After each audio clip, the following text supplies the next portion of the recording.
আগেও করছে, হুম ও লাভজনক হয়েছে। পাশাপাশি দেখি আমিও একটু করে দেখি হুম কেমন হয়, হুম লাভজনক। হুম। তো আগাম জাতের করছেন তো? আগাম জাতে এটা। আচ্ছা, আপনি কি জাতের করছেন?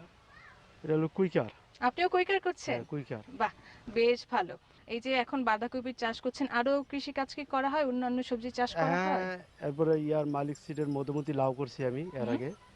তারপরে মূলাটা করছি হুম। মালিক সিডের। তো এই যে বাঁধাকপির চাষ করছেন, আপনার জমি কতটুকু এখানে? এখানে 20 শতক আছে।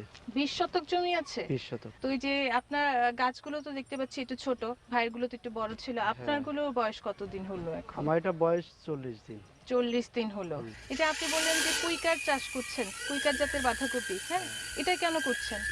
রোদ বৃষ্টি সহনশীল। আচ্ছা, আর রোগবালাই কি মনে হয়, রোগবালাই রোগবালাই কি একটু হচ্ছে? কম হবে এটা। রোগবালাই একটু একটু কম হয়। কম হয় এটা। আচ্ছা, তো এই পর্যন্ত হচ্ছে খরচ